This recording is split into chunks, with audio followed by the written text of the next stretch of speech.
نحمده ونصلي على رسوله الكريم اما بعد فاعوذ بالله من الشیطان الرجیم بسم اللہ الرحمن الرحیم رب اشرح لي صدری ویسر لي امری واحلل عقدۃ من لسانی یفقهوا قولی۔ الحمدللہ تمام تعریف اللہ ہی کے لیے ہے۔ اللہ تعالیٰ کی توفیق سے آج ہم نیا سورہ شروع کریں گے، سورۃ الفتح، اور یہ سورہ نمبر 48 ہے 26ویں پارے میں، اور یہ مدنی سورہ ہے اور اس میں ٹوٹل 29 آیات ہے۔ تو جو شروع کی اس میں آیتیں ہیں، اس کا سبب نزول ہے، شان نزول ہے کہ یہ آیتیں کیوں نازل ہوئی۔ تو اس میں یہ ہے کہ رسول صلی اللہ علیہ وسلم 6 ہجری میں 1400 کے قریب صحابہ اکرام کو لے کر رضی اللہ تعالی عنہم لے کر عمرے کی نیت سے مکہ کے لیے روانہ ہوئے، اور جب یہ بالکل مکہ کے قریب پہنچے، حدیبیہ ایک مقام کا نام ہے جگہ کا، جب یہ حدیبیہ کے پاس پہنچے تو کافروں کو پتہ چل چکا تھا کہ مومن جو ہے عمرے کے لیے آ رہے ہیں۔ تو انہوں نے کیا کیا، حدیبیہ کے قریب کافروں نے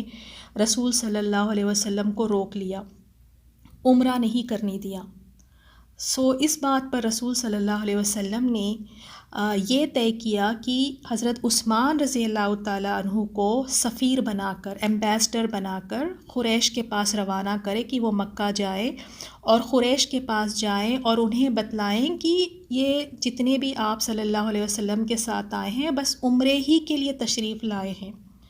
تو یہ فرمایا عثمان رضی اللہ تعالیٰ عنہ سے کہ وہاں جاؤ اور جا کر وہاں پہ ان کے قریش سے بات کرو اور انہیں آمادہ کرو کہ ان سے اجازت لو کہ ہمیں عمرہ کرنے کی پرمیشن دی جائے، اور ساتھ ساتھ میں یہ بھی کہا کہ جو مکے میں مومن مرد اور عورتیں ہیں جو بالکل کمزور ہے، جو اپنے ایمان کو چھپائے ہوئے ہیں، ان کو بھی خوشخبری دے دو کہ عنقریب اللہ تعالیٰ دین کو مکے میں ظاہر اور غالب کر دے گا۔ اور وہاں جب عثمان رضی اللہ تعالیٰ عنہ گئے، اس کے بعد یہ افواہ اڑ گئی وہاں پر کہ حضرت عثمان رضی اللہ تعالیٰ عنہ شہید کر دیے گئے ہیں، قتل کر دیے گئے ہیں۔ تو یہ جب افواہ پھیل گئی تو رسول صلی اللہ علیہ وسلم نے کہا کہ اب ہم یہاں سے نہیں جائیں گے یہاں تک کہ ہم ان سے جنگ کر لیں، کیونکہ دیکھیں جب کسی کو ایمبیسڈر بنا کر بھیجا جاتا ہے، قاصد بنا کر بھیجا جاتا ہے، اگر اسی ایمبیسڈر کو قتل کر دیں، اس کو قاصد کو قتل کر دیں، تو اس کا مطلب یہ ہے کہ اعلان جنگ۔ تو رسول صلی اللہ علیہ وسلم نے جب یہ بات سنی کہ حضرت عثمان رضی اللہ تعالیٰ عنہ کو قتل کر دیا گیا ہے، تو پھر آپ نے کہا کہ ہم اب جنگ کریں گے، اب ہم یہاں سے نہیں جائیں گے۔ اور پھر جب اس وقت پر آپ صلی اللہ علیہ وسلم نے ایک درخت کے نیچے سارے صحابہ اکرام رضی اللہ تعالیٰ عنہم کو جنگ پر بیعت کرنے کی دعوت دی، اور اس پر سارے صحابہ ٹوٹ پڑے اور بڑی گرم جوشی کے ساتھ، خوش دلی کے ساتھ سارے صحابہ نے موت پر اور میدان سے نہ بھاگنے پر بیعت کی۔ آپ اس وقت کو امیجن کریں کہ یہ سب لوگ آئے ہیں وہاں پر عمرہ کی نیت سے، نہ ان کے پاس کوئی ہتھیار ہے، نہ ہی وہ مینٹلی پریپیئر ہے کہ وہ جنگ کرنے تو نہیں آ رہے تھے، اور یہ بالکل اتنے کم لوگ، اور مکہ میں اندر جا کر ان سے جنگ کرنا، اور وہ تعداد میں بھی ان سے بہت زیادہ۔ تو یہاں پر جب رسول صلی اللہ علیہ وسلم نے صحابہ سے کہا تو صحابہ خوش دلی سے آگے بڑھے اور کہا کہ یا رسول اللہ، ہم اب پیچھے نہیں ہٹیں گے، ہم موت سے پیچھے نہیں ہٹیں گے، اب چاہے موت آ جائے تو ہم مرنے کے لیے بھی تیار ہے۔ رسول صلی اللہ علیہ وسلم نے ایک ایک صحابہ کا ہاتھ اپنے ہاتھ میں لے کر بیعت کی، اور اسے کہا جاتا ہے بیعت الرضوان، دا پلیج آف رضوان۔ رسول صلی اللہ علیہ وسلم نے پلیج لیا ان سے، اور وہ خوش دلی کے ساتھ انہوں نے یہ پلیج دیا۔ لیکن پھر جب بعد میں حضرت عثمان رضی اللہ تعالیٰ عنہ کو دیکھا کہ وہ صحیح سلامت ہے، وہ شہید نہیں کیے گئے، تو انہوں نے پھر اس چیز کو وہیں پہ یعنی روک لیا۔ اب دوسری طرف کافر پوری کوشش میں لگے ہیں کہ کسی نہ کسی طرح مومنوں کو طیش میں لے کر آیا جائے، ان کے غصے کو بھڑکایا جائے۔ وہ چاہتے تھے کہ مومن کچھ ایسا کرے آگے بڑھ کے کہ یہ خود اپنی خودی سے جنگ شروع کرے، لیکن رسول صلی اللہ علیہ وسلم نے بھی مصلحت کے تحت ان سے صلح کر لی، اور اس کو کہا جاتا ہے صلح حدیبیہ۔ اور اس میں ان لوگوں نے اتنی ضد کی، کافروں نے، کہ آپ نے ایگریمنٹ میں یہ لکھنا ہے، ہماری یہ شرط ماننی ہے، اور رسول صلی اللہ علیہ وسلم نے ان کی ساری شرطوں کو مان لی۔ انہوں نے یہ شرط کی تھی کہ اب آپ لوگ اس سال بغیر عمرہ کیے کہ واپس چلے جائیں گے، اگلے سال آئیں گے، لیکن اس سال آپ لوگوں کو مکے میں داخل ہونے نہیں دیا جائے گا۔ تو رسول صلی اللہ علیہ وسلم نے اس بات کو مان لیا۔ پھر انہوں نے کہا کہ 10 سال تک جنگ بند رہے گی، کوئی جنگ نہیں ہوگی، تو اس پر بھی مان لیا۔ اور پھر فرمایا کہ اگر کوئی قریش کا جو آدمی مسلمان کی پناہ میں جائے گا، مسلمان اسے قریش کے حوالے کر دے گا۔ ہاں، لیکن اگر کوئی مسلمان کا جو بھی آدمی قریش کی پناہ میں آئے گا تو قریش اسے واپس نہیں کرے گا۔ دیکھیں کہ کتنی ایک ظالمانہ بات ہے کہ جب ان کا آدمی اگر ادھر آ جائے مومنوں کے پاس تو مومن ان کو واپس کر دیں گے، لیکن اگر کوئی مومنوں کا آدمی قریش کی طرف جائے گا تو وہ اس کو واپس نہیں کریں گے۔ تو پھر رسول صلی اللہ علیہ وسلم نے حضرت علی کو بلایا یہ ایگریمنٹ لکھنے کے لیے۔ تو جب لکھا کہ بسم اللہ الرحمن الرحیم، تو انہوں نے کہا کہ ہم رحمان کو نہیں جانتے، یہ بسم اللہ الرحمن نہ لکھیں، آپ بس لکھیں کہ بسمک اللہم۔ تو رسول صلی اللہ علیہ وسلم نے پھر حضرت علی کو اسی طرح لکھنے کا حکم دیا۔ پھر انہوں نے کہا، جب رسول صلی اللہ علیہ وسلم نے لکھا کہ محمد رسول اللہ، تو کہا کہ نہیں، ہم اس بات پر بھی اتفاق نہیں کرتے، آپ اس کو مٹائیں اور لکھیں محمد بن عبداللہ لکھوائیں، محمد رسول اللہ نہ لکھوائیں۔ تو رسول صلی اللہ علیہ وسلم نے حضرت علی سے کہا کہ اسے مٹا کر محمد بن عبداللہ لکھو، لیکن علی رضی اللہ تعالیٰ عنہ نے اسے مٹانا گوارا نہ کیا، نہیں مٹایا۔ تو آپ خود صلی اللہ علیہ وسلم نے اسے لے کر مٹایا اور وہاں پر پھر لکھنے لگوایا کہ محمد بن عبداللہ۔ تو یعنی اس ایگریمنٹ میں کافروں نے اتنی کوشش کی کہ ہماری یہ شرط لکھ لی جائے، ہماری یہ بات مان لی جائے، اور رسول صلی اللہ علیہ وسلم نے ان کی ہر بات کو مان لیا مصلحت کے تحت۔ اور اس وقت پہ مسلمانوں کا یہ حال تھا، مومنوں کا، کہ ہاں یہ کیوں ہم ان کی بات مانیں، اور وہ ایک طیش کے عالم میں تھے، ان میں کتنا غصہ تھا، اور اس وقت پر ان کو چاہیے تھی کہ اللہ کی سکینت ان پہ نازل ہو۔ وہ اس وقت مومنوں کے لیے اتنا مشکل وقت تھا، انہوں نے رسول صلی اللہ علیہ وسلم سے کہا بھی کہ یا رسول اللہ کیوں ہم ان کی بات مان رہے ہیں؟ کیا ہم حق پر نہیں ہیں اور وہ باطل نہیں ہیں؟ آپ صلی اللہ علیہ وسلم نے کہا کیوں نہیں؟ پھر فرمایا کہ کیا ہمارے مقتولین، جو ہمارے لوگ فوت ہو چکے ہیں، ہمارے مقتولین جنت میں اور ان کے مقتولین جہنم میں نہیں ہیں؟ آپ نے فرمایا کیوں نہیں؟ تو انہوں نے کہا کہ تو پھر ہم کیوں اپنے دین کے بارے میں دباؤ قبول کریں، کیوں ہم ان سے دبیں، کیوں ہم ان کی ہر بات کو مانیں؟ تو مسلمانوں میں ایک جوش تھا کہ کیوں ہم ان کے آگے جھکیں، اور کئی سارے صحابہ اس ایگریمنٹ کو، اس بات کو ناپسند کیے، اور اس میں حضرت عمر رضی اللہ تعالیٰ عنہ بھی شامل تھے، لیکن پھر بھی ناپسند ہوتے ہوئے بھی انہوں نے اس بات کو تسلیم کیا، اس بات کو ایکسیپٹ کیا، لیکن دل سے وہ ناپسند کرتے تھے کہ کیوں ہم مانیں، ہم حق پر ہے، ان کی ہر بات کو ہم کیوں مانیں۔ تو پھر اللہ تعالیٰ نے جب یہ مومن واپس جا رہے ہیں، یہ ایگریمنٹ کرنے کے بعد، یہ ایگریمنٹ ہو گیا اور بنا عمرہ کیے کہ واپس جا رہے ہیں، تو اب رسول صلی اللہ علیہ وسلم نے کہا کہ اب جب واپس جا رہے ہیں تو کہا کہ اپنے احرام کھول لو، کیونکہ احرام کی نہیں، احرام باندھ کر آئے تھے، کہا کہ اب احرام کھول لو، اپنے سر بھی منڈوا لو، اور قربانیوں کے جانور وہ ساتھ لائے تھے، کہا کہ اپنی قربانیاں بھی کر لو۔ تو کچھ صحابہ جو ہے وہ رسول صلی اللہ علیہ وسلم کے کہنے کے بعد بھی نہ احرام کھول رہے تھے، نہ سر منڈوا رہے تھے۔ تو رسول صلی اللہ علیہ وسلم کے ساتھ آپ کی ازواج ام سلمہ رضی اللہ تعالیٰ عنہ آپ کے ساتھ تھی۔ جب آپ نے یہ بات ان سے کہی کہ میں صحابہ کو کہہ رہا ہوں کہ اپنی احرام کو کھول لے تو کوئی میری بات نہیں سن رہا ہے، تو آپ نے فرمایا کہ آپ خود کریں، آپ کو دیکھ کر آپ کے صحابہ خود کرنے لگیں گے۔ تو آپ صلی اللہ علیہ وسلم نے پھر اپنا احرام کھولا اور اپنے سر منڈوا لیا اور اپنے قربانی کے جانور کو قربان کر دیا۔ تو وہ دیکھ کر صحابہ اکرام بھی پھر آگے بڑھ کر اپنے احرام کو کھول لیا۔ تو کفار کی اتنی ساری شرطوں کو رسول صلی اللہ علیہ وسلم نے مان لیا، صلح کر لی، اور اسے کہا جاتا ہے صلح حدیبیہ۔ تو جب یہ واپس جا رہے ہیں کفار کی ساری شرطوں کو مان کر، بغیر عمرہ کیے کہ واپس جا رہے ہیں، اور تب اللہ تعالیٰ نے یہ آیتیں نازل فرمائی، اِنَّ فَتَحْنَا لَكَ فَتْحًا مُبِينًا، اے نبی بلا شبہ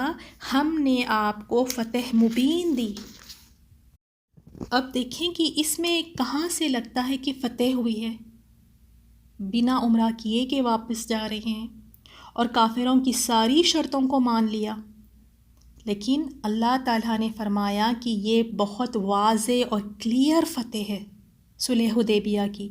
کیونکہ اس کے سبب بہت خیر و بھلائی حاصل ہوئی، لوگوں کو امن حاصل ہو گیا، اور انہوں نے ایک دوسرے کے ساتھ اکٹھے ہونے کا انہیں موقع مل گیا، اور دوسرا یہ اب مومنوں کو کافروں کے ساتھ گفتگو کا موقع مل گیا، دعویٰ و تبلیغ کا، ان تک علم پہنچانے کا، ایمان کو پھیلانے کا، اسلام کو پھیلانے کا ان کو موقع مل گیا۔ اور پھر صلح حدیبیہ کے 2 سال بعد ہی مسلمان مکہ میں فاتحانہ طور پر داخل ہوئے۔ اس لیے صحابہ اکرام رضی اللہ تعالیٰ عنہم کہتے تھے، تم مکہ کو فتح شمار کرتے ہو، لیکن ہم حدیبیہ کی صلح کو فتح شمار کرتے ہیں۔ اور نبی صلی اللہ علیہ وسلم نے اس سورے کے بارے میں فرمایا، اس سورت کے بارے میں فرمایا، آج کی رات مجھ پر وہ سورت نازل ہوئی ہے جو مجھے دنیا وما فیہا سے زیادہ محبوب ہے۔ صحیح بخاری کی حدیث ہے۔ آیت نمبر 2، وَيَهْدِكَ صِرَاطًا مُسْتَقِيمًا، اور آپ کو سیدھے راستے پر چلائے،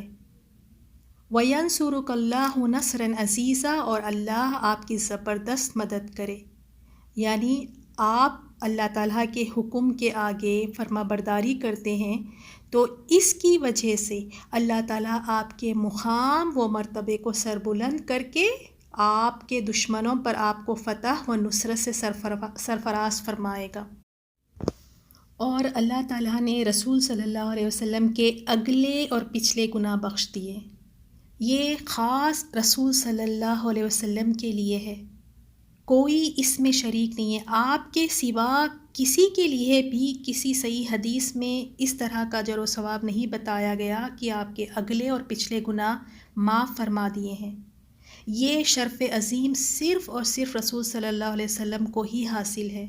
کیونکہ آپ صلی اللہ علیہ وسلم نے اللہ تعالیٰ کے تمام احکامات میں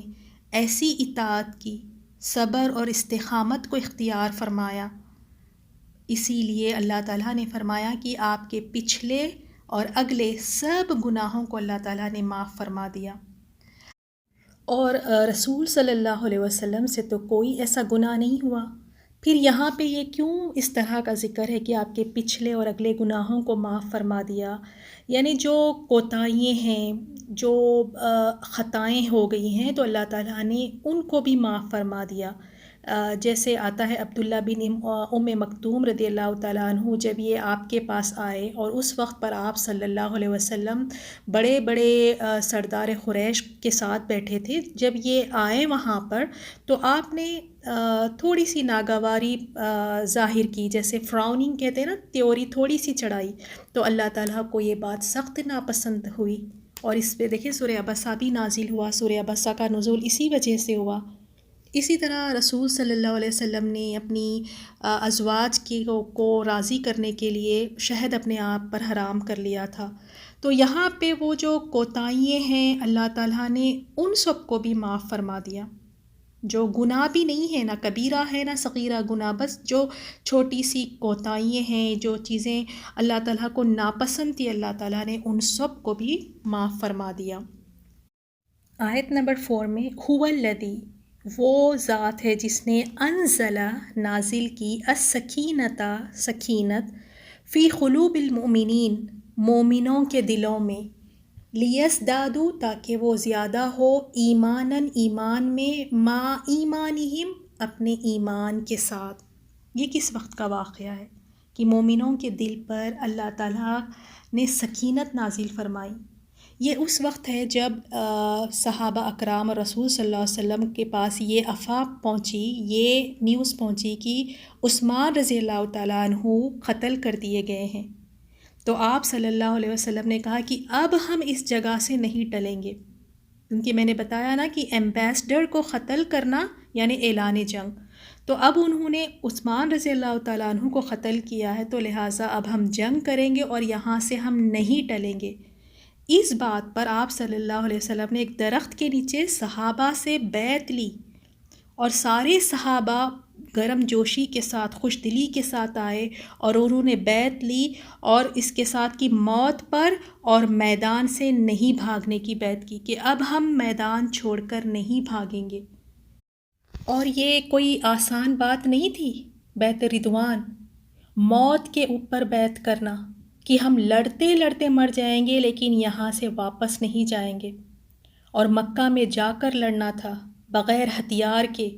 اور وہ اتنے سارے اور مومن اتنے کم۔ اس وقت اللہ تعالیٰ نے ان کے اوپر سکینت نازل فرما دی، ٹرینکویلٹی، پیس، سکون، ایسی ہمت دے دی۔ جس وقت کافر ایگریمنٹ کے وقت اتنی ضد کر رہے تھے کہ یہ شرط لکھیں، یہ یہاں سے مٹائیں، آپ یہ یہاں پہ کریں، یہ لکھیں، تب اس وقت پر اللہ تعالیٰ نے انہیں ہمت دی۔ اس وقت مسلمانوں پر ایک طیش اور غصے کا عالم تھا، اور اس وقت سکینت چاہیے تھی۔ اللہ تعالیٰ نے ان پر اپنے آپ کو کنٹرول دے دیا، جوش میں وہ آپے سے باہر نہیں ہو گئے۔ سکینت اللہ تعالیٰ کے ہاتھ میں ہوتی ہے، تو جب ان پر یہ سکینت نازل ہوئی تو ان کے ایمان میں اور اضافہ ہو گیا، ان کے پاس جو ایمان تھا اس ایمان میں اور زیادہ اضافہ ہوا۔ اس سے یہ بھی پتہ چلتا ہے کہ ایمان بڑھتا اور گھٹتا رہتا ہے۔ پھر اللہ تعالیٰ نے ذکر فرمایا ہے کہ اگر وہ چاہتا تو کافروں سے بدلہ لے سکتا ہے۔ وَلِلَّهِ جُنُودُ السَّمَاوَاتِ وَالْأَرْضِ، اور آسمانوں اور زمین کے لشکر سب اللہ ہی کے لیے ہیں۔ اللہ تعالیٰ کے بہت سارے لشکر ہیں، ہمیں نظر نہیں آتے۔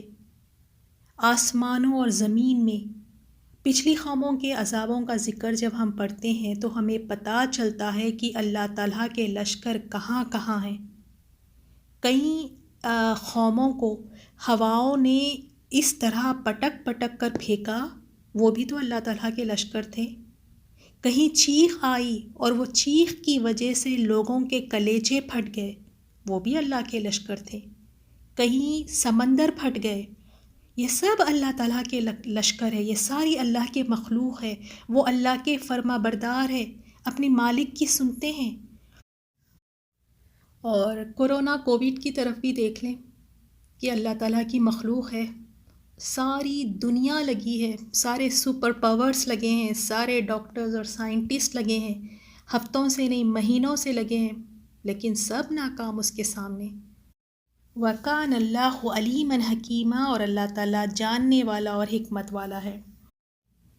آیت نمبر 5 میں حدیث میں آتا ہے کہ جب مسلمانوں نے سورہ فتح کا ابتدائی حصہ سنا تو انہوں نے نبی صلی اللہ علیہ وسلم سے کہا کہ آپ صلی اللہ علیہ وسلم کو مبارک ہو، آپ کے لیے خوشخبریاں دی گئی ہیں، آپ کو مبارک ہو، لیکن ہم مومنوں کے لیے کیا ہے، ہمارے لیے کیا ہے؟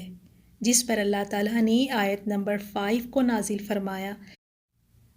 تاکہ مومن مردوں اور عورتوں کو ان جنتوں میں لے جائیں جن کے نیچے نہریں بہہ رہی ہیں، جہاں وہ ہمیشہ رہیں گے، اور ان سے ان کے گناہ دور کر دیں، اور اللہ تعالیٰ کے نزدیک یہ بہت بڑی کامیابی ہے۔ تو مومنوں کے لیے فرمایا کہ مومنوں کے لیے بھی ایک بہت بڑا امتحان ہو گیا تھا صلح حدیبیہ میں، کہ وہ اپنے جذبات پر قابو رکھیں، اپنے نبی کی اطاعت کریں، اور اپنے آپ پر کنٹرول کرنا تھا۔ بیعت لی تھی انہوں نے موت پہ کہ ہم اب پیچھے نہیں ہٹیں گے، تو ان کا بھی امتحان ہوا، اور اس پر اللہ تعالیٰ ان سے راضی ہو گئے، اور ان کو یہ خوشخبری دی گئی کہ وہ جنتوں میں ہیں، اور ان کے سارے گناہوں کو اللہ تعالیٰ نے معاف کر دیا ہے۔ تو انشاءاللہ آج کی آیتوں سے ہم 2 باتوں پہ زیادہ ہم توجہ دے سکتے ہیں۔ ایک تو سکینت، کہ اگر ہماری لائف میں بھی کچھ ایسی سچویشنز آ جائیں، کچھ ایسی بات ایسی ہو جائے جہاں جذبات بہت ہائی ہو ہمارے اور ہم آؤٹ آف کنٹرول ہونے لگیں، تو تب اللہ کی سکینت مانگے کہ جس طرح اللہ تعالیٰ نے صحابہ پہ سکینت نازل فرمائی اس طرح ہم پر بھی سکینت نازل فرمائے۔ کوئی ایسے پینک حالات ہو تو اس وقت جب سکینت اللہ نازل فرما دے تو پھر انسان اپنے آپ کو کنٹرول کر کے رہتا ہے، اسے ایک ہمت ملتی ہے، پھر وہ کوئی غلط قدم نہیں اٹھاتا اس وقت پر۔ تو ایک یہ، اور دوسری چیز یہ ہے کہ کئی دفعے یہ ہمارے ساتھ بھی ہماری زندگیوں میں ہوتا ہے کہ کبھی لوگوں کے سامنے دبنا پڑتا ہے، کبھی لوگوں کے سامنے جھکنا پڑتا ہے، کبھی کمپرومائز کرنا پڑتا ہے، کبھی لوگ آپ کو آگے بڑھ کے ذلیل کر دیتے ہیں، کبھی آگے بڑھ کے ان کی شرطوں کو مان لینا پڑتا ہے۔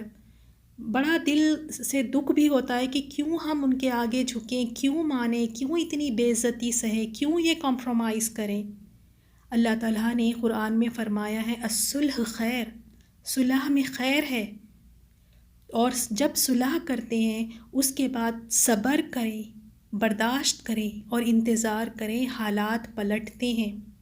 یہاں رسول صلی اللہ علیہ وسلم بھی حکمت دیکھیں کہ یہاں پہ صلح کی اور اس کے بعد اللہ تعالیٰ نے کس طرح پھر فتح دی۔ اور مشرک سمجھتے تھے کہ وہ تو سمجھتے تھے کہ ہماری بات مانی گئی، ہم تو اپنی بات منوا لیے، وہ اپنے آپ کو بڑا سمجھ کر واپس گئے، لیکن ایٹ دا اینڈ فتح کس کو ملی؟ سورۃ الفتح آیا نمبر 6 سے وَيُعَذِّبَ، اور تاکہ وہ عذاب دے المنافقین، منافق مردوں کو، والمنافقات، اور منافق عورتوں کو، والمشرکین، اور مشرک مردوں کو، والمشرکات، اور مشرک عورتوں کو۔ کیا وجہ ہے کیوں اللہ تعالیٰ منافق مرد اور عورت اور مشرک مرد اور عورت کو عذاب دے گا؟ اس کی وجہ یہ ہے الظانین، وہ جو گمان کرنے والے ہیں، باللہ، اللہ کے ساتھ، ظن السوء، گمان برا، اور اس لیے کہ منافق مردوں اور منافق عورتوں اور مشرک مردوں اور مشرک عورتوں کو جو اللہ کے حق کے بارے میں برا خیال رکھتے ہیں عذاب دے، یعنی وہ اللہ تعالیٰ کے بارے میں برا خیال کرتے ہیں، برے تھاٹس لے آتے ہیں، بری سوچ رکھتے ہیں، اور وہ سوچ کیا ہے کہ اللہ تعالیٰ کے فیصلوں پر الزام لگاتے ہیں، اور رسول صلی اللہ علیہ وسلم اور صحابہ اکرام کے بارے میں یہ خیال رکھتے ہیں کہ وہ قتل ہو کر بالکل ختم ہو جائیں گے۔ کیونکہ جب دعوت دی گئی تھی کہ عمرے کے لیے چلنا ہے، اور اس طرح 1400 کے قریب یا 1500 کے قریب صحابہ اکرام رسول صلی اللہ علیہ وسلم کے ساتھ عمرے کے لیے نکل پڑے، اور وہاں پر کچھ مشرکین نے اس دعوت کو قبول نہیں کی، وہ عمرہ میں ساتھ جانے سے انہوں نے انکار کر دیا۔ ان کی یہ سوچ تھی کہ اگر ہم جائیں گے تو ہم قتل کر دیے جائیں گے، اور یہ بھی جو جا رہے ہیں یہ بھی قتل ہو کر آئیں گے۔ تو انہوں نے اللہ سے یہ گمان کیا کہ اللہ تعالیٰ ان مومنوں کی مدد نہیں کرے گا۔ انہوں نے یہ گمان کیا کہ اب ایمان اسلام ختم ہو جائے گا، یہ جو جا رہے ہیں مومن پورے قتل ہو کر بالکل ختم ہو جائیں گے۔ تو یہ انہوں نے اللہ تعالیٰ سے برا گمان کیا تھا۔ اس کی وجہ سے اللہ تعالیٰ نے فرمایا کہ ان کے لیے عذاب ہے۔ اور یہ جو برے تھاٹس ہیں، یہ گمان کرنا، اللہ تعالیٰ کے بارے میں غلط خیالات لانا یا غلط سوچنا، یہ بہت بڑا گناہ ہے۔ یہ تو منافقوں کے بارے میں اور مشرکین کے بارے میں اس آیت میں بتایا گیا کہ ان کے برے خیالات کی وجہ سے، برے گمان کی وجہ سے اللہ انہیں عذاب دے گا۔ ہمیں بھی اپنی زندگیوں میں اپنے آپ کو چیک کرنا چاہیے کہ جب ہماری زندگی میں ہمارے مرضی کے خلاف اگر کوئی چیز ہوتی ہے تو تب ہمارے ذہن میں کیا بات آتی ہے۔ دیکھیں، خوشی کے موقعوں پر تو برے گمان نہیں آتے، بیڈ تھاٹس نہیں آتے، تو جب کوئی مرضی کے خلاف ہمارے کوئی کام ہو جائے یا کوئی مشکل آ جائے، کچھ تو ماشاءاللہ ایسے اللہ کے بندے ہیں کہ جب کوئی مرضی کے خلاف کوئی ایسی بات ہو جاتی ہے تو وہ اللہ تعالیٰ کے ہر فیصلے میں راضی رہتے ہیں۔ انہیں اتنا ایمان ہوتا ہے کہ اس میں ضرور کوئی نہ کوئی خیر ہے، کوئی نہ کوئی اس میں حکمت ہے اللہ تعالیٰ کے ہر فیصلے میں، مجھے نہیں سمجھ آ رہا لیکن اس میں میرے لیے بھلائی ہے اور خیر ہے۔ لیکن بعض لوگ ایسے بھی ہوتے ہیں، وہ اعتراضات کرنا شروع ہو جاتے ہیں اور اللہ تعالیٰ سے برا گمان کرتے ہیں، اللہ نے ایسے کیوں کیا، میرے ہی ساتھ کیوں کیا، اللہ کہاں ہماری سنتا ہے، بس ہر بار مجھے ہی کیوں۔ تو ہمیں اس بات کا خیال رکھنا ہے، زندگی میں چاہے کتنے بھی برے حالات آ جائیں، ہمیشہ اللہ تعالیٰ سے اچھا گمان رکھیں۔ اور ہم لوگ آج اس بات کو کتنا معمولی سمجھتے ہیں، اگر کوئی چیز ہمارے مرضی کے خلاف ہو جاتی ہے تو ہم فوراً ہی اللہ تعالیٰ سے بدگمان ہو جاتے ہیں۔ آپ ایک مثال دیکھیں، اگر آپ کو پتہ چلے کہ فلاں آپ کی رشتہ دار ہے یا دوست ہے، آپ کے بارے میں بہت برا خیال رکھتی ہے، آپ کے بارے میں بہت برا سوچتی ہے، جب آپ کو اس کے بارے میں یہ پتہ چلتا ہے تو آپ سچ بتائیں، کیا آپ اس سے ملنا پسند کریں گی؟ کیا آپ اس کے ساتھ اپنے تعلقات اچھے رکھ سکیں گی؟ آپ تو کہیں گے کہ وہ تو مجھے اتنا برا سمجھتی ہے، وہ تو مجھے اتنا برا کہتی ہے۔ آپ تو نہ اس سے ملنا چاہیں گے، نہ تو آپ اس کو دیکھنا چاہیں گے، نہ تو اس کے ساتھ کوئی تعلقات رکھنا چاہیں گے۔ اور اللہ تعالیٰ کی ذات تو ایسی ہے کہ اللہ تعالیٰ ہماری دل کی اندر کی چھپی باتوں کو تک جانتا ہے، اور پھر ہم اس کے بارے میں برا گمان رکھنا۔ اور اکثر ہم لوگ یہ سوچتے ہیں کہ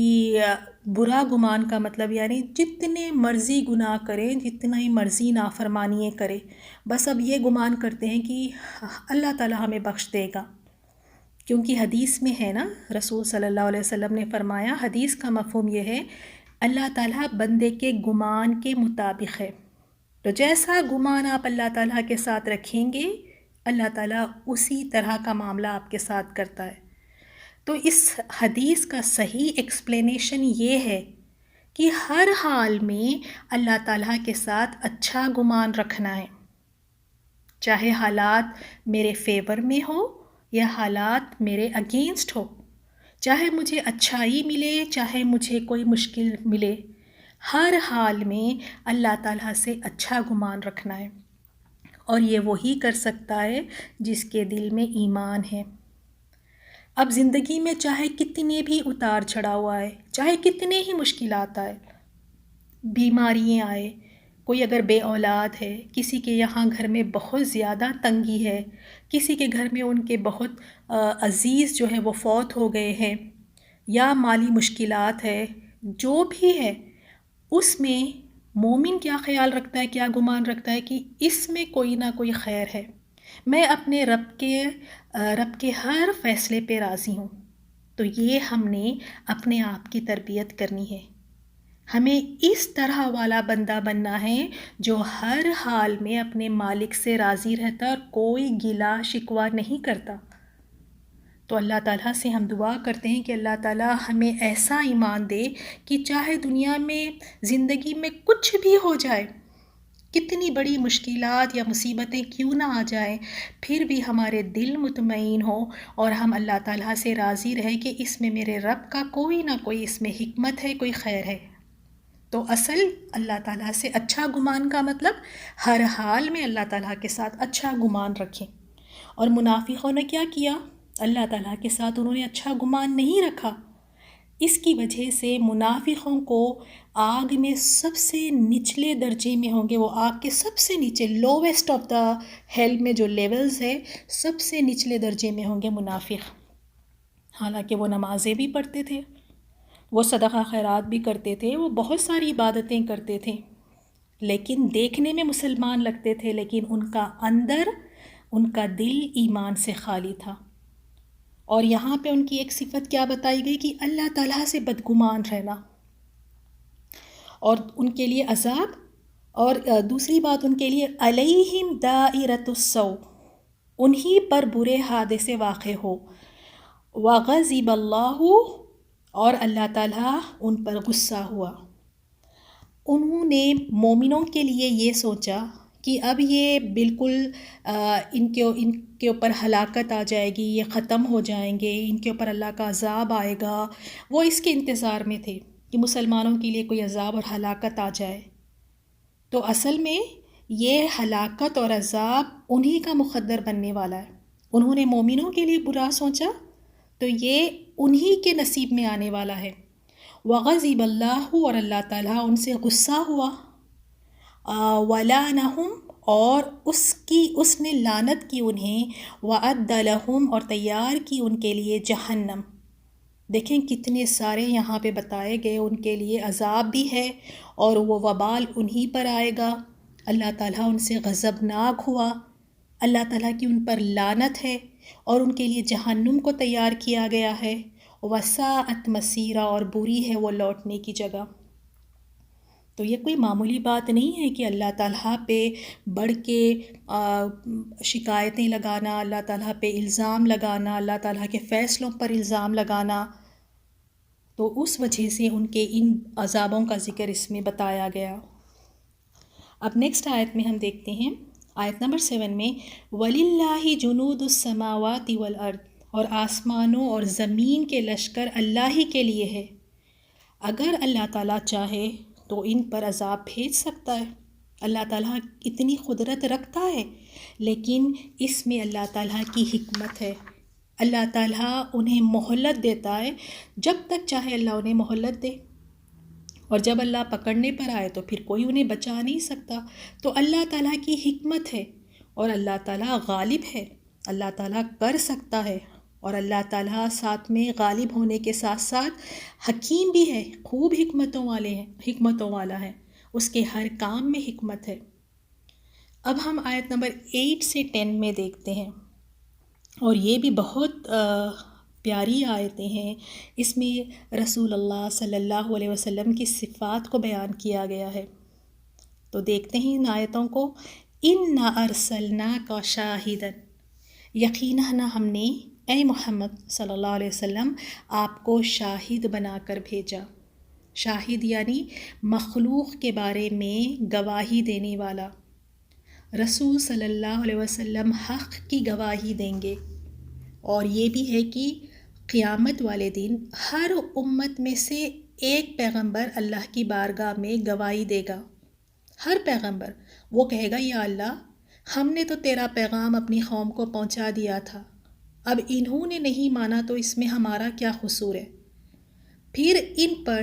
نبی کریم صلی اللہ علیہ وسلم کو گواہی دینے کے لیے بلایا جائے گا، اور رسول صلی اللہ علیہ وسلم فرمائیں گے، یا اللہ، یہ سچ ہے، سارے پیغمبروں نے اپنی قوم تک پیغام پہنچا دیا تھا۔ یہ گواہی رسول صلی اللہ علیہ وسلم دیں گے، اور یہ حالانکہ رسول صلی اللہ علیہ وسلم ان پیغمبروں کے زمانے میں نہیں تھے، تو پھر گواہی کس طرح دیں گے؟ وہ گواہی اس طرح دیں گے، قرآن کی وجہ سے دیں گے، جو آپ صلی اللہ علیہ وسلم پر نازل ہوا، اور ان قوموں کے جو قصے بیان کیے گئے ہیں اس قرآن میں، قرآن کی وجہ سے رسول صلی اللہ علیہ وسلم گواہی دیں گے کہ سارے پیغمبروں نے اپنا پیغام پہنچا دیا، اور رسول صلی اللہ علیہ وسلم گواہی دینے والے ہوں گے۔ اس میں ایک بہت پیاری آیت ہے، سورۃ النساء کی آیت، جس کے شان نزول میں یہ آتا ہے کہ رسول صلی اللہ علیہ وسلم نے عبداللہ بن مسعود رضی اللہ تعالیٰ عنہ کو فرمایا کہ مجھے قرآن پڑھ کر سناؤ۔ تو جب عبداللہ بن مسعود رضی اللہ تعالیٰ عنہ نے قرآن کی تلاوت کی اور اس آیت پر پہنچے، جس کا ترجمہ یہ ہے، سورۃ النساء آیت نمبر 41، پس کیا حال ہوگا جس وقت کی ہر امت میں سے ایک گواہ ہم لائیں گے، اور آپ کو ان لوگوں پر گواہ بنا کر لائیں گے۔ جب اس آیت پر پہنچے تو آپ صلی اللہ علیہ وسلم نے فرمایا کہ بس کر دو، بس کافی ہے، بس کافی ہے۔ حضرت ابن مسعود رضی اللہ تعالیٰ عنہ فرماتے ہیں کہ میں نے دیکھا تو آپ صلی اللہ علیہ وسلم کی دونوں آنکھوں سے آنسو روا تھے، صحیح بخاری کی حدیث۔ یعنی رسول صلی اللہ علیہ وسلم کو یہ بات کا بڑا احساس تھا، اور یہ بات کے لیے بہت فکر مند رہتے تھے کہ آپ کو بلایا جائے گا گواہ کے طور پر، اور یہ بہت سخت مرحلہ ہے۔ ہم دیکھتے ہیں کس طرح رسول صلی اللہ علیہ وسلم اس امت کے لیے کتنی تکلیفیں سہی، کتنی قربانیاں دی، رات رات کھڑے ہو کر روتے تھے، میری امت میری امت۔ اس امت کے لیے آپ صلی اللہ علیہ وسلم نے رات رات بھر جاگ کر دعائیں کی، اور یہ امت سوئی پڑی ہے۔ رسول صلی اللہ علیہ وسلم نے لا الہ الا اللہ کو لوگوں تک پہنچانے کے لیے کتنی نئی قربانیاں دی، اور یہی مشن کو لے کر ہمیں آگے بڑھنا ہے۔ ہمیں اس لا الہ الا اللہ کے پیغام کو، قرآن کو لوگوں تک پہنچانا ہے۔ ہم غیر مسلمانوں تک کیا پہنچائیں گے؟ ابھی تک مسلمانوں تک ہی یہ پیغام نہیں پہنچا ہے۔ کون پہنچائے گا؟ کون اس رسول صلی اللہ علیہ وسلم کے پیغام کو لوگوں تک آگے پہنچائے گا؟ یہ مجھے اور آپ اور ہم سب کو کرنا ہے۔ آج کتنے سارے مومن ایسے ہیں جو جہالت میں ہیں، لا علمی کی زندگی گزار رہے ہیں، انہیں دین اور قرآن کے بارے میں علم ہی نہیں ہے۔ تو یہ ہمارا کام ہے کہ ہم اس کو آگے پہنچائیں، اور قیامت والے دن رسول صلی اللہ علیہ وسلم شکایت کریں گے اللہ تعالیٰ سے، کہیں گے یا ربی، اے میرے رب، ان قومی، بے شک میری قوم نے اس قرآن کو چھوڑا ہوا ٹھہرا لیا تھا۔ سوچے کتنی تکلیف ہوگی، رسول صلی اللہ علیہ وسلم کو کہیں گے کہ یا اللہ میری قوم نے اس قرآن کو چھوڑ دیا تھا۔ ایک تو یہ مطلب کہ مشرکین یہ کرتے تھے کہ جب بھی قرآن کی تلاوت ہوتی تو بہت شور مچایا کرتے تھے تاکہ کوئی سن نہ سکے۔ تو ایک اس کا مطلب چھوڑ دینا، یعنی مشرکین اتنا شور مچاتے کہ کوئی سن نہ سکے، اور دوسرا قرآن کو چھوڑ دینے کا مطلب یعنی اس پر ایمان نہ لانا، اس کی تصدیق نہ کرنا، اور اس میں غور و فکر نہ کرنا، بس پڑھتے جانا، نہ غور کر رہے ہیں، نہ کوئی آیت کو لے کے اس میں غور و فکر کر رہے ہیں۔ یہ بھی قرآن کو چھوڑنا ہے، اور اسی طرح اس پر عمل نہ کرنا، اس کی جو احکامات ہے اس کی اطاعت نہ کرنا، اور دوسرا اس قرآن کو چھوڑ کر کوئی اور کتابوں کو ترجیح دینا، یہ بھی قرآن کو چھوڑنے کے برابر ہے۔ اسی طرح کوئی ایسے ہی محفلیں ہیں، کوئی گیمز ہے، کوئی کھیل تماشے ہیں، کوئی قصے کہانیاں ہیں، کہیں میوزک ہے، ان سب کی وجہ سے ان سب میں اتنے مشغول ہونا کہ قرآن کو چھوڑ دینا، یہ بھی قرآن کو چھوڑنے کے برابر ہے۔ تو رسول صلی اللہ علیہ وسلم اس دن شکایت کریں گے اپنے رب سے کہ یا رب میری قوم نے چھوڑ دیا تھا۔ وہ نبی جو ہمارے لیے روتے رہیں، وہ نبی ہماری وجہ سے تکلیف اٹھائیں گے، کیا ہم یہ دیکھ سکیں گے؟ جب ہم ان سے ملیں گے تو سوچیں کہ ہم کس طرح ان کے سامنے کھڑے رہ سکیں گے کہ ان کی بات کو تو ہم نے لوگوں تک پہنچایا ہی نہیں، اور یہ بہت سخت ہوگا رسول صلی اللہ علیہ وسلم کے لیے۔ آپ امیجن کریں، اگر ایک ماں کو اس کے بچے کے خلاف گواہی دینے کے لیے اگر بلایا جائے تو وہ ماں کے لیے بہت ہی ڈیفیکلٹ ٹائم، بہت ہی مشکل وقت ہے کہ یہ ایسا بیٹا جس کے لیے راتوں رات دن اس ماں نے دعائیں کی، اس بچے کی فکر میں ساری زندگی گزاری، اور اس ماں کو بلایا جا رہا ہے کہ اس بچے کے خلاف گواہی دینا ہے، تو سوچے اس ماں کی کیا کیفیت ہوگی، اور اس ماں نے پھر حق گواہی دینی ہے، سچ گواہی دینی ہے۔ تو اس کو امیجن کر سکتے ہیں ہم کہ کتنا سخت ہوگا کہ اپنے بیٹے یا بیٹی کے خلاف گواہی دینا، اور رسول صلی اللہ علیہ وسلم اپنی امت سے کتنی نہیں محبت کرتے تھے، اور آپ کو جب گواہ کے طور پہ بلایا جائے گا وہاں پر، اور دوسرا مبشرن، اور خوشخبری سنانے والا، ایک تو شاہد بنا کر بھیجا، اور دوسرا مبشرن، خوشخبری سنانے والا، یعنی مومنوں کو ثواب کی خوشخبری، جنت کی خوشخبری، ونذیرن، اور خوف دلانے والا۔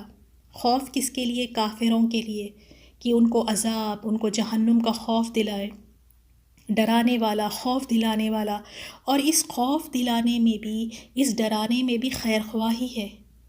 کہ ایسا ڈرانا نہیں کہ انسان کوئی چیز کر نہ سکے، اس میں ایک خیر خواہی ہے ڈرانے میں کہ دیکھو آگ سے بچ جاؤ، دیکھو جہنم سے بچ جاؤ، لِتُؤْمِنُوا بِاللَّهِ وَرَسُولِهِ، اور تاکہ مسلمانوں تم اللہ پر، اس کے پیغمبر پر ایمان لاؤ، وَتُعَزِّرُوهُ، اور اس کی مدد کرو، اللہ پر ایمان لاؤ اور اپنے نبی کی مدد کرو، حضرت ابن عباس رضی اللہ تعالیٰ عنہ اپنے تفسیر میں فرماتے ہیں کہ اس کا مطلب ہے کہ تم اپنے نبی کی تعظیم بجا لاؤ، وَتُؤَخِّرُهُ، اور ان کی عزت و تکریم کرو. عزت و تکریم یعنی ان کی احترام کرو، ان کی تعظیم بجا لے آؤ. پھر اس کے بعد وَتُسَبِّحُوهُ، اور تسبیح بیان کرو اس کی، یعنی تسبیح بیان کرو اللہ تعالیٰ کی، بکرتوں و اصیلا، صبح اور شام، یعنی دن کے ابتدائی اور آخری حصے میں، دن کے شروع کے حصے میں بھی اور جب دن کا آخری حصہ ہو، یعنی فجر کے بعد اور مغرب سے پہلے. یہ اتنے دو فضیلت والے اوقات ہیں، ان میں اللہ تعالیٰ کی تسبیح بیان کرنا ہے. آج نہ ہمیں اس اوقات کی اہمیت کا کوئی احساس ہے، نہ اس کی فضیلت ہمیں پتہ ہے. اسی طرح ہمارے بچے بھی اس چیز سے بے خبر ہے. آج مغرب کی نماز سے پہلے عصر کی نماز کے بعد کا وقت ہی ہم نے شاپنگ کے لیے رکھا ہے، چائے اور اسنیکس کے لیے رکھا ہے. بچوں کو کھیلنے کا جو ٹائم بھی ملتا ہے وہ عصر کے بعد ہی ٹائم ملتا ہے، ان کو کھیلنے کے لیے چھوڑا جاتا ہے. اور اسی طرح کوئی جاب سے اگر تھک کر آتے ہیں تو وہ ٹائم پہ تھوڑا سستانے، تھوڑا سا آرام کرنے لیٹ جاتے ہیں. حالانکہ یہ وقت سب سے افضل وقت ہے اللہ تعالیٰ کی تسبیح بیان کریں. اور تسبیح میں بہت ایک پیاری حدیث آتی ہے جس میں رسول صلی اللہ علیہ وسلم نے فرمایا، کلیمتان، دو کلمے، حبیبتان، رحمان کو بہت محبوب ہے، اللہ تعالیٰ کو بہت پیارے ہیں یہ دو کلمے، اور یہ زبان پر بہت ہلکے ہیں، آسانی سے انسان ادا کر سکتا ہے اس کو، لیکن ترازو میں جب اس کو تولا جائے گا، اس کا وزن کیا جائے گا تو ترازو میں بہت بھاری ہے. دو کلمے رحمان کو بہت محبوب ہے، زبان پر بہت ہلکے اور ترازو میں بہت بھاری ہے، اور وہ ہے سبحان اللہ و بحمدہ سبحان اللہ العظیم. اسی طرح دوسری حدیث میں آتا ہے، جو شخص صبح اور شام 100 بار سبحان اللہ و بحمدہ، 100 بار میرے خیال سے ہم 3-4 منٹ میں پڑھ لیں گے سبحان اللہ و بحمدہ، لیکن اس کا اجر دیکھیں، اس کے تمام گناہ مٹا دیے جاتے ہیں، خواہ سمندر کے جھاگ کے برابر کیوں نہ ہو. اور قیامت کے دن کوئی دوسرا اس سے بہتر عمل لے کر نہ لے آئے گا، یعنی اس سے زیادہ عمل کسی کے پاس نہیں ہوگا، الا یہ کہ کوئی شخص اسی جیسا عمل کرے یا اس سے زیادہ کرے. تو یہ اوقات میں ہم نے اپنے بچوں کو بھی سکھانا ہے، اپنے گھر کا ایک معمول بنانا ہے کہ مغرب سے پہلے کا وقت جو ہے وہ اللہ تعالیٰ کی تسبیح اور اللہ تعالیٰ کی پاکی بیان کرنے کا وقت ہے. اس وقت پہ گھر میں کوئی ٹی وی نہیں چلے گا، اس وقت میں کوئی کھیلنے کے لیے باہر نہیں نکلے گا. اس طرح جب اپنے گھر میں ہم اللہ تعالیٰ کی تسبیح اور پاکی بیان کریں گے جس میں اللہ نے خود حکم دیا ہے، اور صبح شام اس اللہ کی تسبیح کرتے رہو. صبح شام سے مراد دن کے ابتدائی اور آخری حصے میں، تو پھر اللہ تعالیٰ کی برکتیں بھی نازل ہوتی ہیں. تو آج ہم نے یہی سیکھا کہ اللہ تعالیٰ سے حسن الظن رکھنا ہے، چاہے کتنے ہی مشکلات کیوں نہ آئے، کوئی پریشانی کیوں نہ آئے، بس اللہ سے راضی رہنا ہے اور اللہ تعالیٰ سے اچھا گمان رکھنا ہے کہ اس میں ضرور میرے لیے بھلائی ہے، میرے رب نے جو میرے لیے کیا ہے اس میں خیر ہے. اور دوسرا، ہم نے رسول صلی اللہ علیہ وسلم کے پیغام کو لوگوں تک پہنچانا ہے، آپ کی مدد کرنی ہے، اور آپ کی مدد آپ کے پیغام کو لوگوں تک پہنچا کے ہی ہم کر سکتے ہیں. اور تسبیح بیان کرنا ہے اللہ تعالیٰ کی. سورۃ الفتح آیا نمبر 10 سے، بے شک جو لوگ آپ کی بیعت کرتے ہیں وہ اللہ تعالیٰ کی بیعت کرتے ہیں.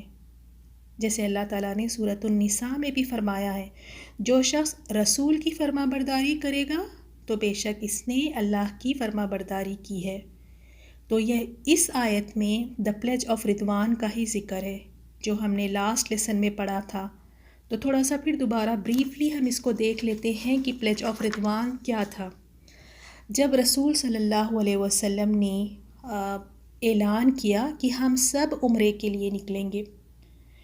تو رسول اللہ صلی اللہ علیہ وسلم صحابہ کرام کے ساتھ مدینہ سے عمرے کی نیت سے نکلے، اور کچھ لوگ پیچھے رہ گئے تھے جو عمرے کے لیے ساتھ نہیں آئے تھے. تو جب یہ مکے کے قریب پہنچے، جس جگہ کا نام حدیبیہ ہے، جب وہاں پہنچے تو قریش نے ان کو وہاں پر روک لیا. عمرہ کرنے سے، مکہ میں داخل ہونے سے انہوں نے وہیں پہ روک لیا، اجازت نہیں دی. تو آپ صلی اللہ علیہ وسلم نے حضرت عثمان رضی اللہ تعالیٰ عنہ کو کہا کہ آپ مکہ جائیں اور وہاں پر جا کر ابو سفیان ہیں اور جو دوسرے بڑے بڑے قریش کے سردار ہیں ان کے پاس جائیں اور ان کو بتائیں کہ ہم کوئی لڑائی کی نیت سے نہیں آئے ہیں، ہم تو عمرہ کر کے چلے جائیں گے۔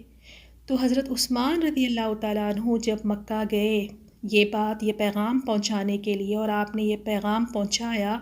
تو انہوں نے کہا کہ اے عثمان، اگر آپ نے کرنا ہے عمرہ تو آپ کر لیں۔ تو عثمان رضی اللہ تعالیٰ عنہ نے جواب دیا کہ نہیں، میں اس وقت تک طواف نہیں کر سکتا جب تک رسول صلی اللہ علیہ وسلم طواف نہ کر لیں۔ اور قریش نے حضرت عثمان رضی اللہ تعالیٰ عنہ کو اپنے پاس روک لیا، اور اب دوسری طرف رسول صلی اللہ علیہ وسلم اور مسلمانوں کے پاس یہ افواہ پہنچ گئی کہ عثمان رضی اللہ تعالیٰ عنہ کو شہید کر دیا گیا ہے۔ تو جب یہ بات رسول صلی اللہ علیہ وسلم کے پاس پہنچی تو آپ نے فرمایا اب ہم اس وقت تک واپس نہیں جائیں گے جب تک ان لوگوں سے لڑ نہ لیں۔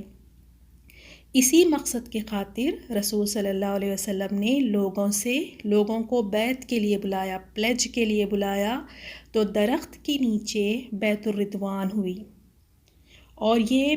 بیعت اس بات پر ہوئی کہ ہم میدان سے بھاگیں گے نہیں۔ سب لوگوں نے، سارے صحابہ نے بیعت کی، حتیٰ کہ صرف ایک شخص تھا جس نے بیعت نہیں کی۔ اور سارے صحابہ نے کس طرح سے بیعت کی؟ ید اللہ فوق ایدیہم، اللہ کا ہاتھ ان کے ہاتھوں کے اوپر ہے۔ سارے صحابہ نے رسول صلی اللہ علیہ وسلم نے سارے صحابوں کا ہاتھ اپنے ہاتھ میں لے کر بیعت لی، ایک ایک کا ہاتھ اپنے ہاتھ میں لے کر۔ اس سے صحابہ اکرام کا اخلاص پتہ چلتا ہے، وہ خود آ رہے ہیں بیعت لینے کے لیے کہ ہم بھاگیں گے نہیں جنگ کے میدان سے، کوئی زبردستی انہیں کھینچ کر نہیں لا رہا تھا، وہ خود اپنی خوشی سے آ رہے تھے کہ یا رسول اللہ، ہم آپ کی فرما برداری کریں گے، ہم اس جنگ میں آپ کے ساتھ رہیں گے، اور اس جنگ میں ہم بھاگیں گے نہیں۔ اور اس جنگ میں دیکھیں، صحابہ اکرام اور رسول صلی اللہ علیہ وسلم کوئی جنگ کی نیت سے نہیں آئے تھے، وہ تو احرام باندھ کر اپنے قربانی کے جانور ساتھ لے کر آئے تھے، ان کے پاس تو کوئی ہتھیار بھی نہیں تھے۔ تو یعنی جنگ کرنا بنا ہتھیار کے کوئی آسان بات نہیں تھی۔ اس سے صحابہ اکرام کا اخلاص پتہ چلتا ہے کہ کس طرح وہ رسول صلی اللہ علیہ وسلم کی بات پر لبیک کہا کرتے تھے۔ تو یہاں پہ اللہ تعالیٰ نے ان کو آنر دیا، اور اللہ تعالیٰ نے فرمایا ید اللہ فوق ایدیہم، اللہ کا ہاتھ ان کے ہاتھوں کے اوپر ہے۔ اب ہم یہ تصور نہیں کر سکتے کہ اللہ تعالیٰ کا ہاتھ ہے، کس طرح ہے۔ یہاں پہ اس کا مطلب یہ ہے اللہ تعالیٰ کا ہاتھ ان کے ہاتھوں کے اوپر ہے، یعنی اللہ تعالیٰ ان کے پاس موجود ہے اور ان کی ساری باتوں کو سنتا ہے، اور اللہ تعالیٰ ان کی جگہ کو بھی دیکھ رہا ہے، اور ان کی جو ظاہری باتیں ہیں، ظاہری حالات ہیں، چھپے اور جو ان کی باطینی حالات ہیں، ان سب حالات کو اللہ تعالیٰ جانتا ہے۔ فمن نکثا، پھر جو عہد کو توڑے گا، تو فإنما ينكث على نفسه، تو عہد توڑنے کا نقصان اسی کو ہوگا۔ جو عہد اس نے پلیج کیا ہے کہ اب میدان سے نہیں بھاگیں گے، یہ ایک عہد کیا ہے، اگر اس کو توڑیں گے تو اس کا نقصان اور اس کا وبال خود انہی کو اٹھانا ہوگا۔ ومن اوفا بما عاہد علیہ اللہ، اور جس نے وہ عہد کو پورا کیا جو اس نے اللہ سے باندھا تھا، جو اس نے اللہ سے جو عہد کیا تھا، فَسَيُؤْتِيهِ أَجْرًا عَظِيمًا، تو ان قریب وہ اسے بہت بڑا اجر دے گا۔ جو اللہ سے عہد کیا ہے اگر وہ اس کو پورا کرتا ہے تو اللہ تعالیٰ پھر اس کو اجر عظیم عطا فرمائے گا۔ اور سورۃ فتح میں آگے کی ہم آیتوں میں دیکھیں گے اللہ تعالیٰ نے ان صحابہ اکرام کے بارے میں فرمایا جنہوں نے رسول صلی اللہ علیہ وسلم سے بیعت لی تھی کہ وہ جنگ کے میدان سے بھاگیں گے نہیں، تو اللہ تعالیٰ نے ان کے بارے میں فرمایا اے پیغمبر، جب مومن درخت کے نیچے آپ کی بیعت کر رہے تھے کوئی شک نہیں کہ اللہ ان سے راضی ہو گیا، چنانچہ ان کے دلوں میں تھا وہ اس نے معلوم کر لیا اور ان پر تسلی نازل فرمائی اور انہیں بدلے میں فتح عنایت کی۔ اور اب ہم دیکھتے ہیں آیت 11 سے 14 تک۔ ان آیتوں میں ان لوگوں کا ذکر ہے جو پیچھے رہ گئے تھے، ان کی اب کیا ایکسکیوزز ہے۔ تو یہاں پر رسول صلی اللہ علیہ وسلم کو بتایا جا رہا ہے کہ جب آپ مدینہ جائیں گے تو آپ دیکھیں گے کہ جو لوگ پیچھے رہ گئے تھے، جو آپ کے ساتھ عمرے کے لیے نہیں آئے تھے، تو وہ کیا عذر پیش کریں گے اور وہ کیا ایکسکیوزز آپ کو دیں گے۔ سیقولو ضرور کہیں گے، لکا آپ سے وہ ضرور کہیں گے یا رسول صلی اللہ علیہ وسلم، المخلفون جو پیچھے چھوڑ دیے گئے، جو پیچھے رہ گئے تھے، من الاعرابی دیہاتیوں میں سے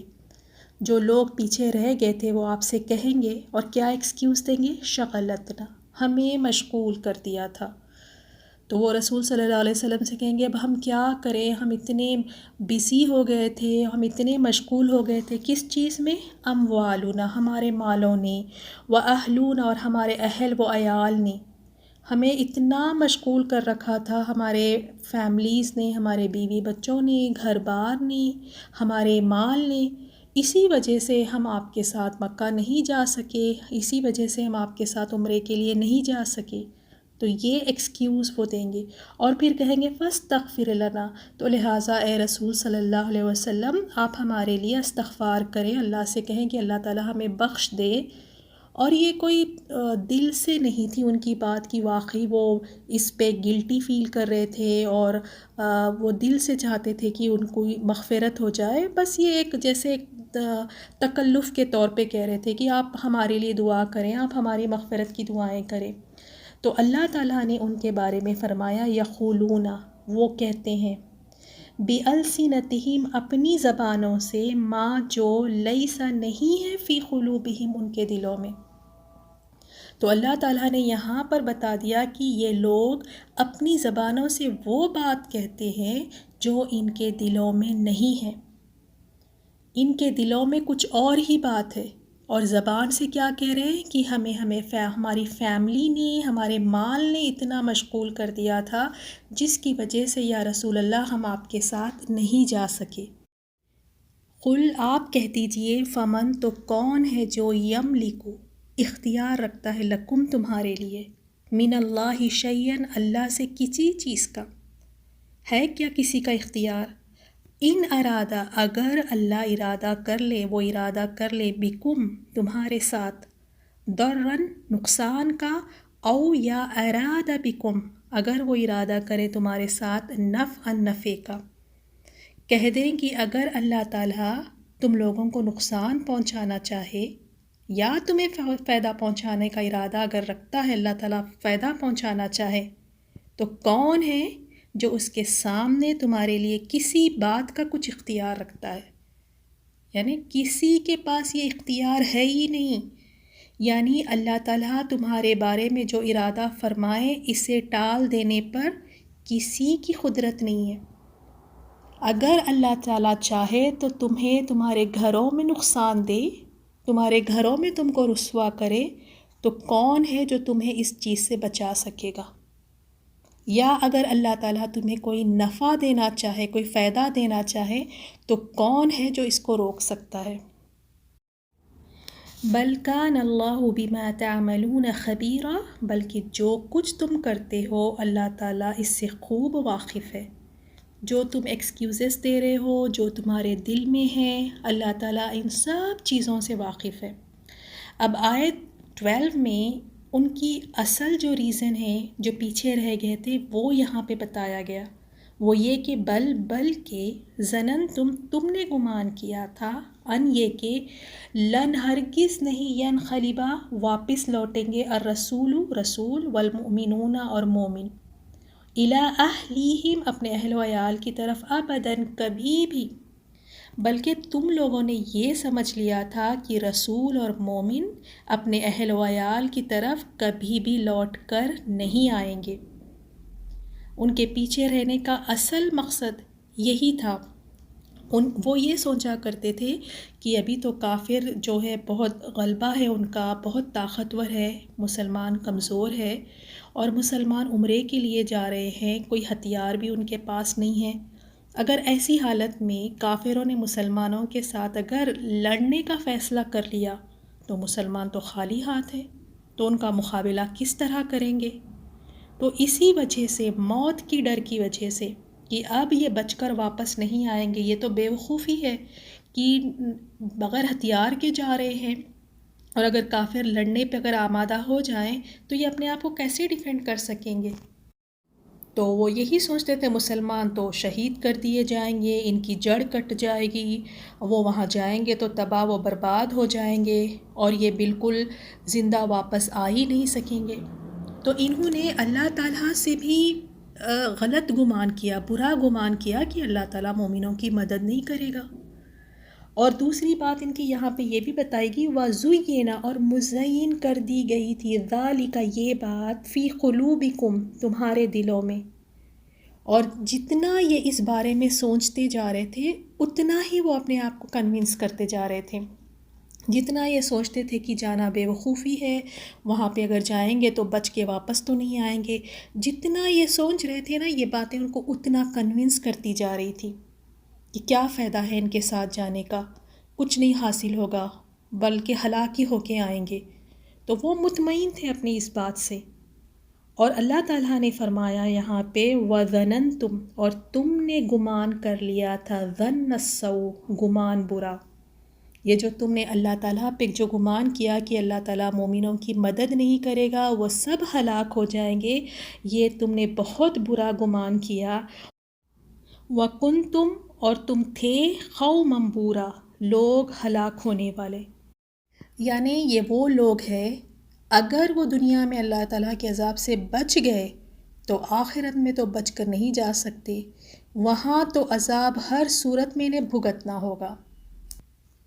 آیت 13 دیکھتے ہیں، ومن، اور جو شخص، لم نہیں، یؤمن، ایمان لایا، باللہ و رسولہ، اللہ اور اس کے رسول کے ساتھ،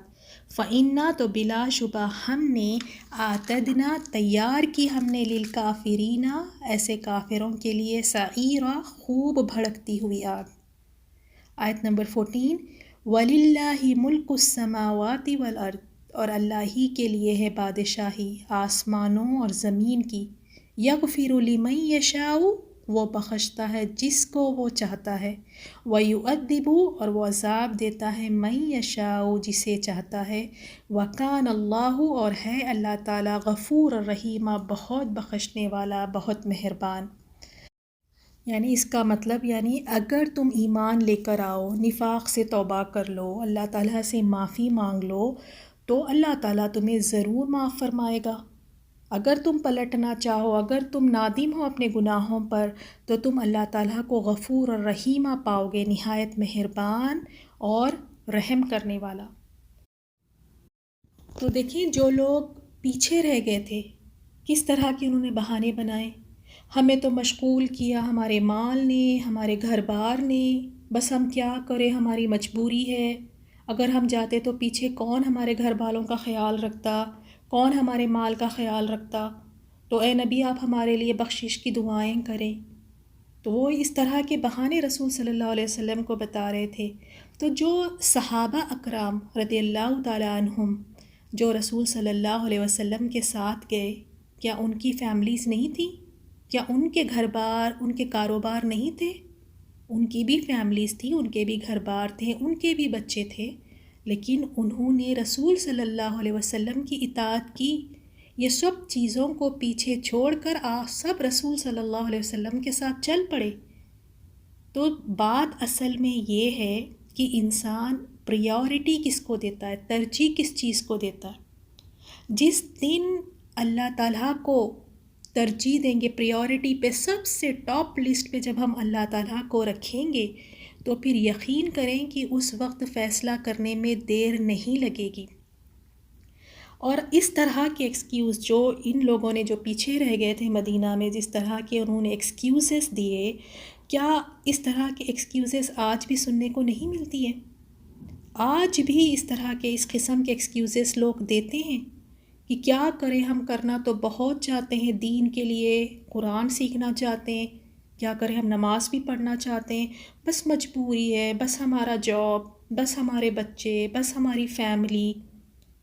یہ سب چیزیں بعد میں آتی ہیں. سب سے پہلے اللہ تعالیٰ کا حق ہے ہم پر، بعد میں یہ سب چیزیں آئیں گی. آج بھی سب یہی کہتے ہیں کیا کریں، گھر سے فرصت نہیں ملتی، بچوں سے فرصت نہیں ملتی. کتنے لوگوں سے آپ پوچھ کر دیکھ لیں کہ نماز کیوں نہیں ادا کرتے، نماز 5 وقت کی کیوں نہیں پڑھتے، تو یہی جواب ہوتا ہے کیا کریں، مجبوری ہے. نماز تو ہم خود پڑھنا چاہتے ہیں لیکن فرصت ہی نہیں ملتی. کیا کریں، اتنے مشغول ہیں ہمیں وقت ہی نہیں ملتا. دیکھیں ان کے کیا جواب تھے، بالکل اسی طرح نا کہ کیا کریں ہم، ہمارے گھر بار نے، ہمارے مال نے ہمیں اتنا مصروف کر رکھا ہے. اللہ تعالیٰ کو ہم یہ ایکسکیوزز دے کر راضی نہیں کر سکتے.